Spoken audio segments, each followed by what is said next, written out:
Elizabeth Chappell, a lifelong entrepreneur who finally found my niche. After years of new ideas and jumping from business to business, I figured out how to turn a craft into a successful career.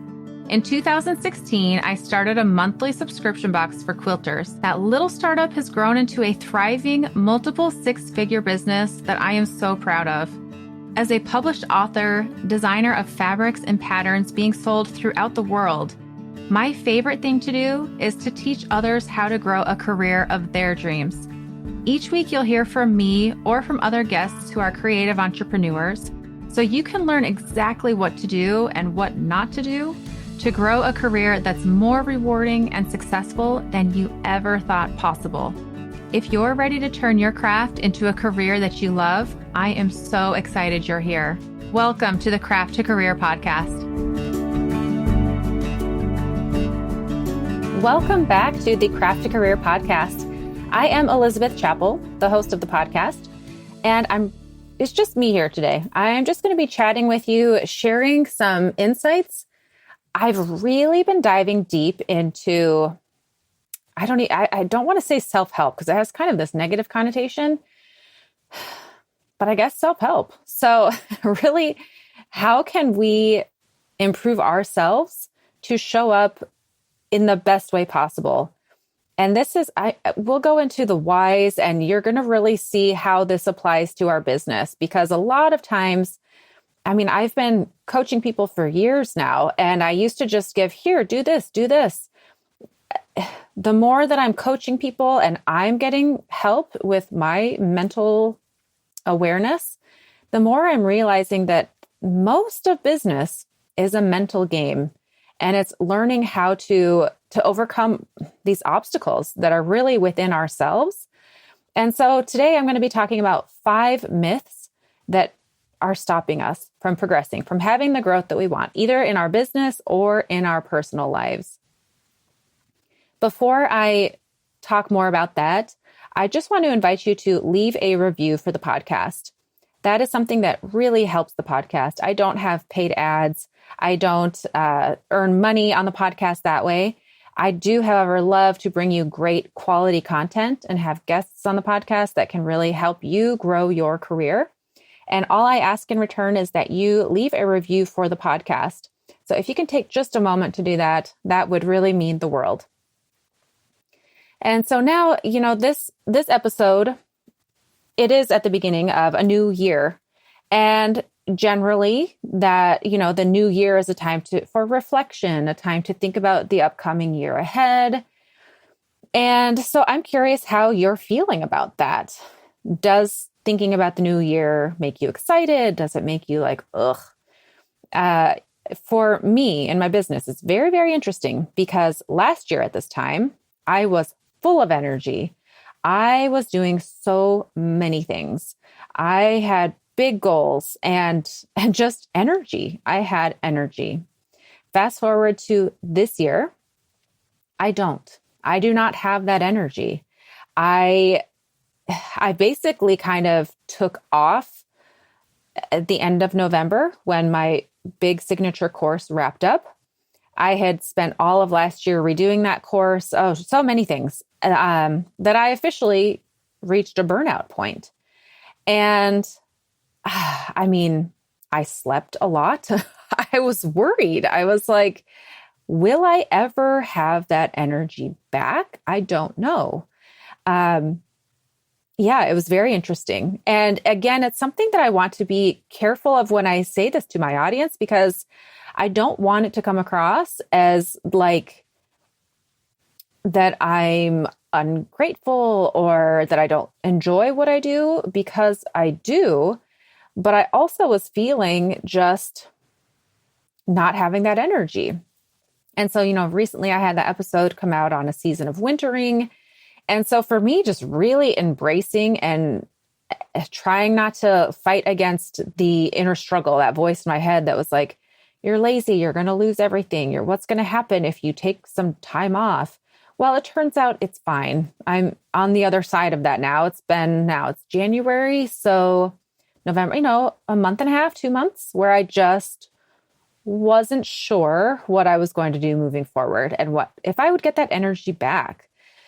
However, during that beautiful resting time, a couple of things that helped me get through it. One, I was like, so what if I honestly in 2024 just go at my own leisurely pace? I know I want to continue to create quilt patterns. I know every September I'm going to open my quilt pattern writing course.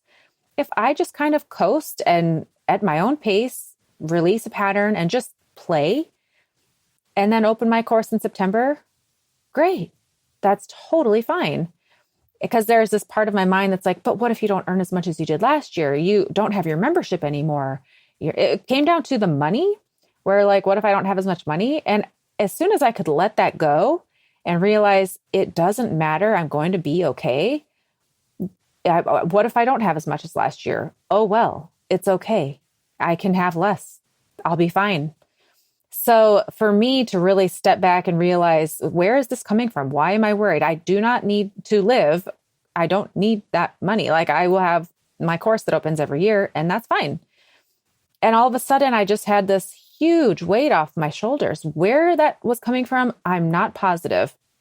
And I'm not going to go through the mind work right here on the podcast, but there was definitely a lot of that fear around, ooh, I might not have as much money. And then that spiraled into more and more. So point is, I want you to have the freedom to start this new year and every day, every month, every year with that freedom of what if you just do what you love? And so let's dive into these 5 myths of things for you to think about as you navigate moving forward with your business. Myth number 1 is the myth of perfection. So let's just talk about this because a lot of times when we are creating things in our business, we want it to be perfect. There comes a lot of pressure both internally and externally. So we're all our toughest critic. If you were to really go throughout your day and record the thoughts that are going through your mind, if you had like a, what is it, where you take the words to audio and you were to play back what your mind is saying to you about yourself, people would be like, gosh, that's terrible. Why is this person being so mean? We're really hard on ourselves. And we have this unrealistic expectation that we should be perfect, that we should be getting up at this time, that we should be eating this way, that we should look this way, that everything we make should. And the truth of the matter is, perfection is a myth. It does not exist. And I love to look in nature as an example. Nature doesn't even allow for perfection. If you pull up a flower, like if you try and draw a flower, you're going to want it to look perfect. Go and look at a flower out in nature. It is not perfectly symmetrical. Some of the leaves are different shapes and sizes, and some have grooves, and they're really quite funky looking when you look at it, which I've done now as I go and pull, flowers or take a picture of a flower and try and create it for my fabric. I'm like, oh, it's actually really imperfect.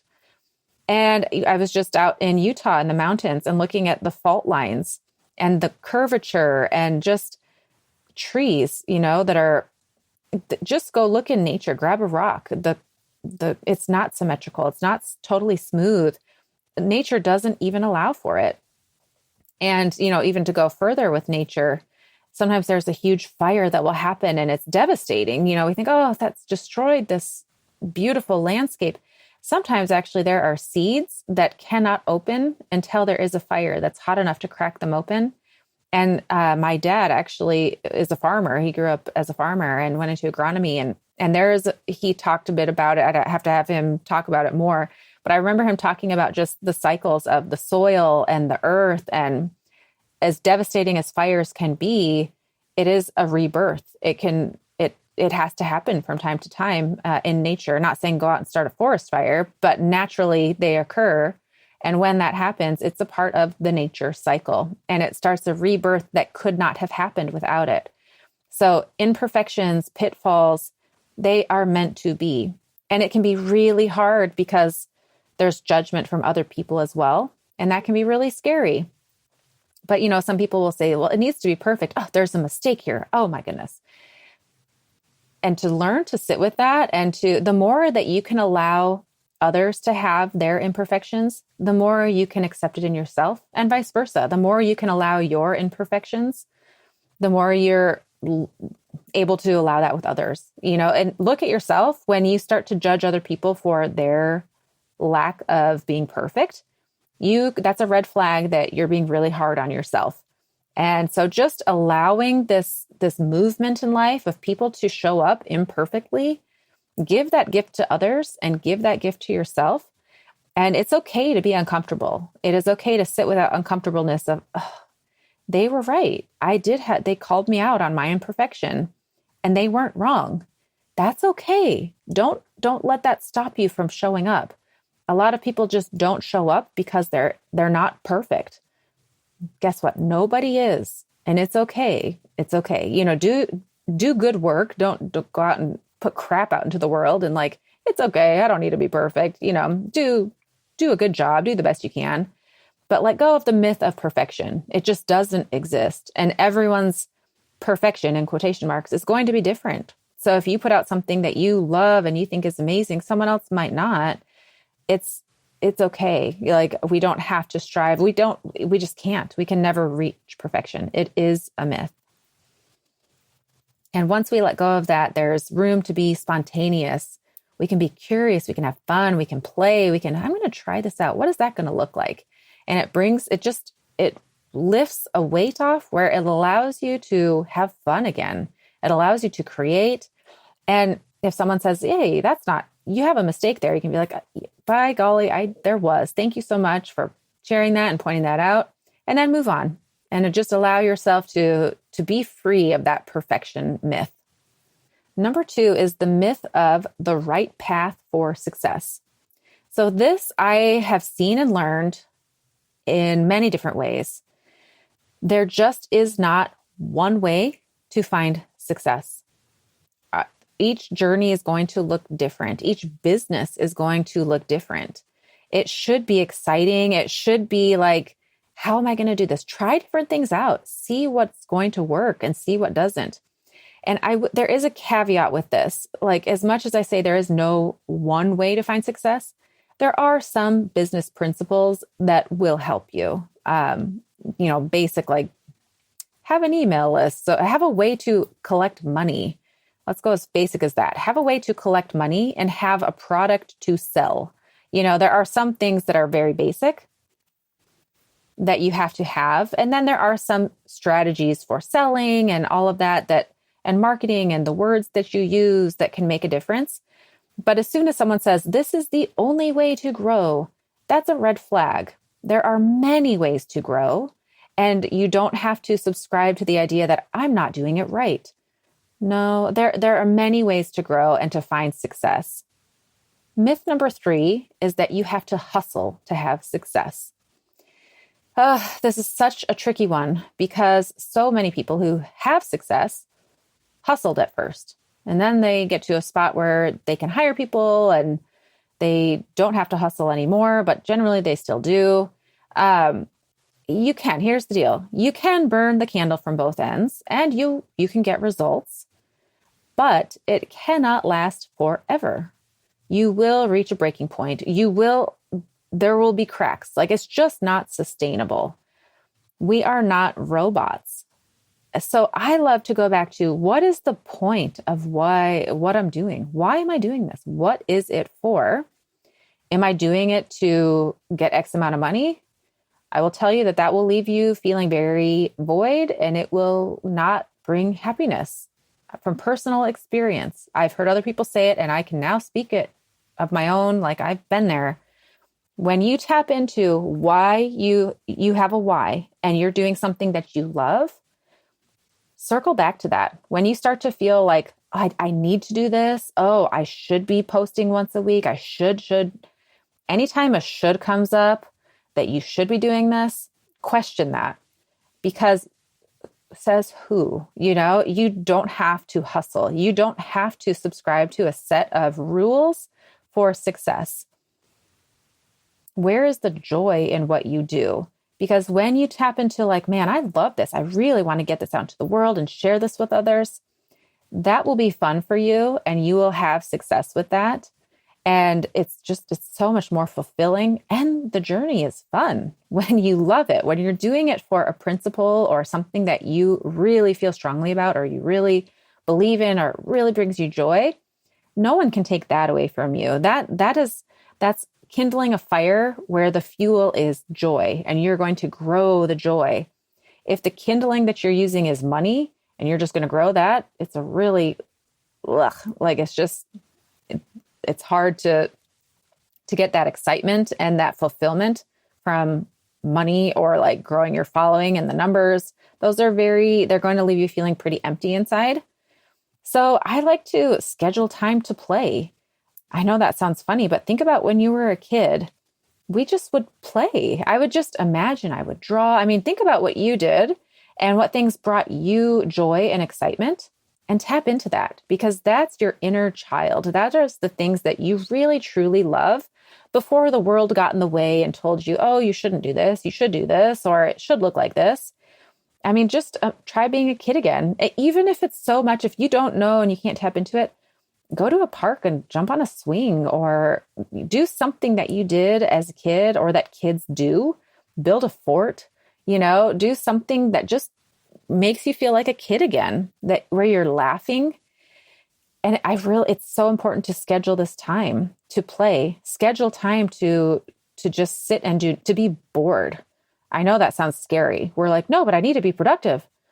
There is actually a purpose for downtime. There's rejuvenation that comes. Think of how much of our lives we spend sleeping. I mean, honestly, we're laying there like susceptible to danger, but science is just starting to tap into what's happening in our bodies while we're sleeping. Our muscles are regenerating. Our cells are regenerating. Our brains, we're growing. We don't even know all that really happens when we sleep, but it's crucial. I mean, I don't know, half of our life. And there's a purpose for that. There is a purpose for us to play, to sit in the quiet and be bored. And if that scares you, if the sound of that scares you, because it has me in the past, take note. The things that sound scary to you of just sitting and being quiet, that means that you probably should do it. The more that sounds scary to you, the more you probably need it. And so just give it a try. Go on a walk with no headphones, no music, no one else to talk to, just you and your thoughts, and see what happens. Tap into that. And so hustle. It's a lie. You don't need to hustle to have success. And what is success? What does that even mean to you? So tap into your why and schedule time to play. Schedule time to have nothing on your calendar, where it's just void and you can just be. And I'm telling you, in this last month and a half, 2 months, where I have done a whole lot of nothing, I all of a sudden have more energy and ideas of things that have come from within me. I haven't had someone else telling me, you should do this. Oh, think about this. The thing is, you have it within you. We have the answers in our souls, in our minds, whatever you want to call that. It's within us. We know what to bring into the world and what to create and how to do that. We just have to take time to tap into that, to listen to ourselves, to stop seeking out the guru who's going to guide you. And again, there's that caveat, because I do hire many people, and a lot of them have helped me with like the tactical, how do I say this? Like the tangible steps, how to set up a website. I mean, as much as you go on a walk and think on your own, if you don't have those skills of how to open up a website, it's not going to just come to you on a walk. This, when I say like take time to play and to have quiet time, the answers are within you. That's more of the like imaginative, creative side of what should I offer? How can I share this in a fun way? Now, when it comes to those tactical, practical things, sometimes you really just do need to hire help or hire someone to do that for you or to help you. And sometimes you get to a spot where you're like, I don't know how to reach more people. I have the energy. I have this amazing thing. I don't know how to get it out, like how to have people hear this. And that's marketing. So there are areas where you could and should hire people for help. But when it comes to like, what should I sell? What's my one thing? What's my niche? Let's say quilt pattern design. What kind of pattern should I design, this or that? Those answers are within you. You should really just take that time to tap into yourself and stop trying to find other people to give you that answer and trust yourself. It is there. The answer is within you. It's just a matter of playing, trying, testing it out, and trusting yourself because you have more potential than you know. You have more answers within you than you realize. So really to tap into that. Which brings me to myth number 4, the myth of happiness. Now, this might sound kind of depressing, like, oh my gosh, Elizabeth, are you telling me that we shouldn't be happy? That that's a myth? So no, but what I'm trying to say is that this idea that we should feel happy all the time, it's actually not a solution. It is the problem. The goal is not to feel happy all the time. There is beauty and purpose in difficulty. There is a reason that we have struggles. There is a reason that life is not just skipping down easy street all the time, all the time, all the time. And when you try to have that, that is the problem. We need to feel our feelings, to sit with our emotions. One of the things I have really learned with all of this diving into, life coach and the mind work, it is that a lot of the problems come with not feeling our emotions. We have learned from a young age, think of it. I mean, it's so much easier to see it in other people, but sporting events is a big one since I go to a lot of those. I will see a kid get hurt physically and I'll hear the parents and I'm not shaming anyone for doing this, but it's just an insight. Get up, you're fine. Brush it off. Be tough. And think of how many times in our life we have had people tell us that. If you're a little kid and you're crying, hey, no, cut it out. Don't act like that. We're in public. We are taught from a pretty young age to hide our emotions, to bury them, that they are not okay, that they're embarrassing, that it's publicly shaming, And so we've learned to hide and to repress. And that causes a lot of problems, both physically and emotionally. There are actually neurons in our body. An emotion is a physical thing. You feel it in your body. And so, just take a minute to breathe and think about where in your body are you tense. Those are emotions. And so when we suppress our emotions, it goes into the body and it affects us, psychologically and physically. And so and I'm not saying like, if someone cuts you off in traffic or in the store that you go out and like, I hate you. I'm feeling my emotions. Just let me feel this is what I'm supposed to do. No, there's a healthy way to feel the emotions. For example, let's say you're working at a desk job and someone just really ticks you off. It's okay to say, okay, I'm feeling this way, but I need to keep working, and then go home and allow yourself to sit with that, replay it. Crying is so healthy. It just allows, think of the last time, because I sure can. Think of the last time where you really felt your emotions. Let's just say a good cry. You had a really good cry, and then you feel great. You're ready to move on. The thing about humans, we're very great at self-regulating until we're taught to hide those emotions. But if we're just allowed to feel, to cry, to go punch a punching bag, say, I'm so angry. Gosh, I hate this. And not judge. I shouldn't be hating them. Oh, that's bad of me. No, don't judge the feelings. Just let them be. And we are really good at judging our emotions. Like, oh, but I should really love them. Oh, but I shouldn't do that. Nope. Let it go. You don't want to add judgment on top of the feelings. That makes it even harder. But just allow yourself to express the emotions. It's amazing how healing that is. And so the goal is not to just feel happy all the time, because here's the deal. When you allow yourself to feel the sadness, feel the anger, feel the stress, feel all the things, it will move on. And then you are back at your baseline. And when something exciting happens, the more you can allow in those hard feelings, the more you can allow the positive. And so we want to have that duality in life. It's beautiful. And not to mention, when something difficult comes up, it's there for a reason.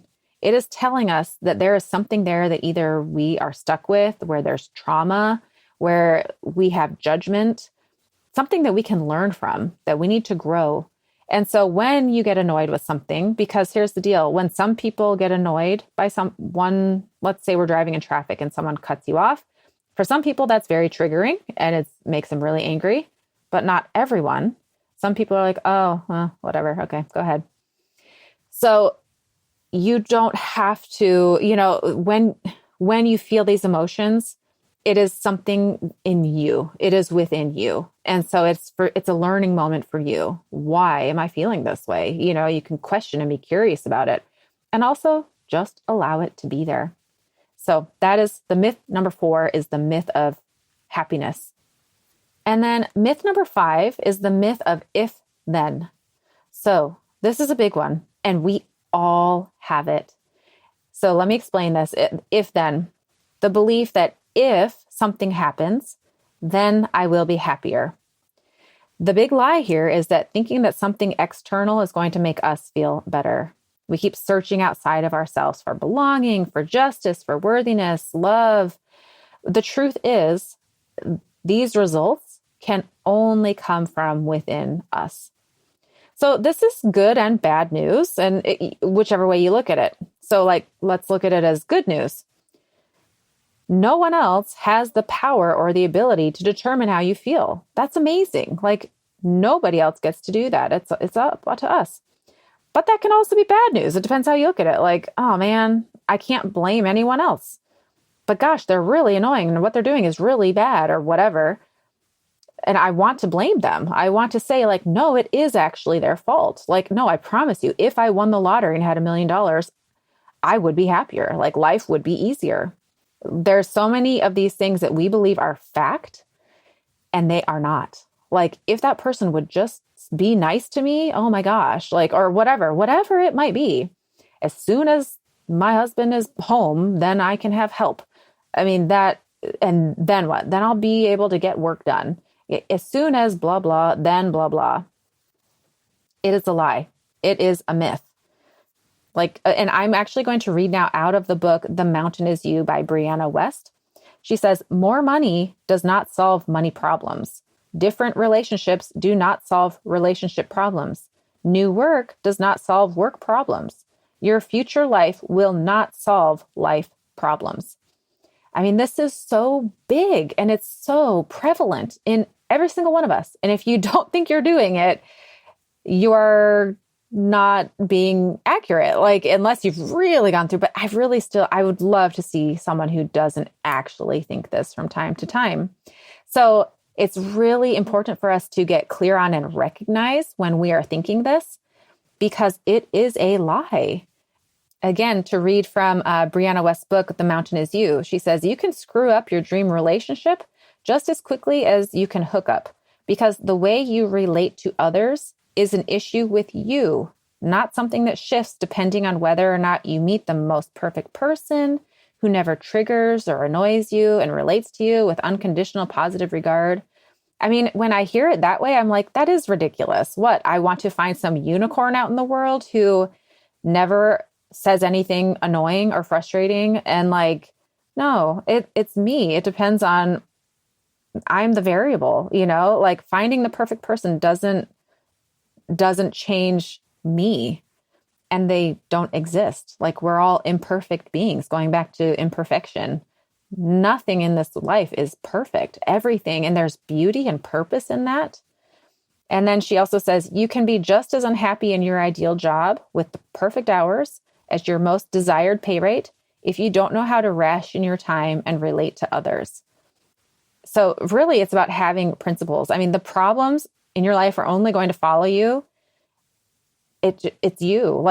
So as much as you think, oh, as soon as this happens, then that, just know that that is a lie. And I talked about it before too, with money, I thought, oh, as soon as I hit this milestone, I don't even know what I thought. Then I'll feel happy. Then I will have arrived. Then I will make it. And then I get to that figure. I mean, the first one was hitting $100,000. And I was like, oh my gosh. Oh, huh. So that's it. I still feel that I'm still me. Nothing has changed except there is literally just more money sitting in my bank account. But that it's not this magic thing that fixes anything. It really doesn't. And so that's been a big thing for me in this journey of my business, which I've been so grateful for all that entrepreneurship provides as far as like self-discovery and life lessons. My goodness, like I have had to deal with people who are really unhappy or cranky or, don't have great interpersonal skills and show up in a way that I wish they wouldn't have shown up. And there I am thinking, man, if they were nicer in the way they reached out to me, I would be happier. They don't have the power to control how I feel. It's really liberating to think no one has that power or control over me. That's up to me. I'm the variable here. And so just looking in your life at those things that you think, man, things that are very common are if I earn this much money, if I sell this, if I have this many followers, or taking out obstacles. If I only had more time in the day, if I didn't have to do fill in the blank, if this person was only supportive, it is a myth. And I know that a lot of you listening are going to be kicking against that. Like, no, but honest to goodness, if that changed, it would be easier. So that is some mind work to really embrace and look at it in a way of excitement. Like, oh, that thing doesn't control the outcome. It has no power over the outcome. I can be the one who drives here.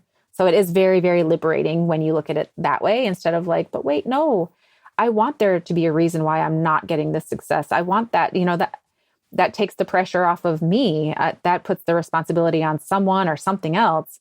But there is that liberating, like, oh, the truth of it's really in my control. I get to do that. So those are the 5 myths that I wanted to touch on today. And just to recap, myth number 1 is the myth of perfection. This idea that we have to be perfect, show up perfectly, create the perfect product. Let that go. Wow. What a breath. What a weight taken off. Number 2, the myth of the right path for success. This myth that we have to follow a certain prescribed path in order to get the success that we want. Myth number 3, the hustle culture. Oh, in order to have success, I need to be busy, busy, busy all the time. I need to do this, this, this. That is a myth. Number 4, the myth of happiness. This idea that we have to be happy or that something that happens will make us happy. That's not healthy and it's not practical. So letting go and sitting at peace with like, oh, I have all of these different emotions. Let's feel them. Let's just embrace that and sit with those and learn from them. And then myth number 5, the if-then myth. If this were to change or if this happened, then I would fill in the blank, whatever desired result you want. That really we are in the driver's seat and we get to take responsibility, which can sound good or bad, but the results are up to us, the outcomes, the way we live our lives, the way we show up, it's really up to us. And the things that we get out of life, it is us. We decide that. So I am excited for 2024. I talked a little bit about like, I'm just going to, what am I going to do between now and September when the quilt pattern writing course opens again? And during those months where I just slept a lot and was kind of like, oh my gosh, am I going to get that drive again? Guess what? I got the drive again. And it's going to look a lot more joyful for me. It's going to look a lot more creative, just doing what I love. My goodness, it is so fun to step back and say, what do I want to do? If I could just take everything off the table and just do what do I want to do? And that's what I'm going to do in 2024. So I'm excited for you to be here, to follow along. I will say one of the things that I'm sitting with in 2024, I've loved coaching people. But I've sat with like, how does that look? Because like I said, there's no one prescribed path. And in the past, I would share what I would do, but I'm learning that what I would do isn't what other people necessarily would do or should do. And so in 2024, I don't know that I'll be offering coaching as a paid thing, but what I will be doing is the podcast. And that is where I'm excited to share my best advice. I'm excited to just freely share the things that are going to help you with your business, the things that have helped me with my business. And I'm convinced that they will help you with yours. So that is how I'm excited to show up as far as coaching. And I have thought I might open up some one-on-one coaching sessions for a podcast episode. So stay tuned for that. I'll probably just open up, it's for free, have people submit if you're wanting to have a coaching session for your business, how to move the needle if you're stuck, if you're wanting some guidance in a certain area. And with the caveat that there is no one way for success, but I'm happy to share insights. I'm happy to share ideas and thoughts. So I'll be opening that up soon. I'm going to sit on that and think how to do that, but it will be coming. And again, it will be completely free. It will be here on the podcast. And it's really fun for me. It's fun for me to get in touch with my audience and my listeners and to hear what are the struggles that you have. It helps me to know what things to bring you, what content to share with you, and to really stay in tune with, stay connected with, just kind of where you are in your process with your business. So I look forward to that. It will be coming to you podcast listeners. I'll have a way for you to submit for that. So stay tuned. And thank you so much for being here on the Craft to Career podcast. It was wonderful to have a little break at the end of 2023. And I'm back. I'm ready to go. And it's true that, taking time to breathe and to play is crucial and fun, and it is rejuvenating. So here is to a brand new year, 2024. And I hope that we all are able to move forward just doing what we love, taking time to relax and have a little more well-balanced life and routine.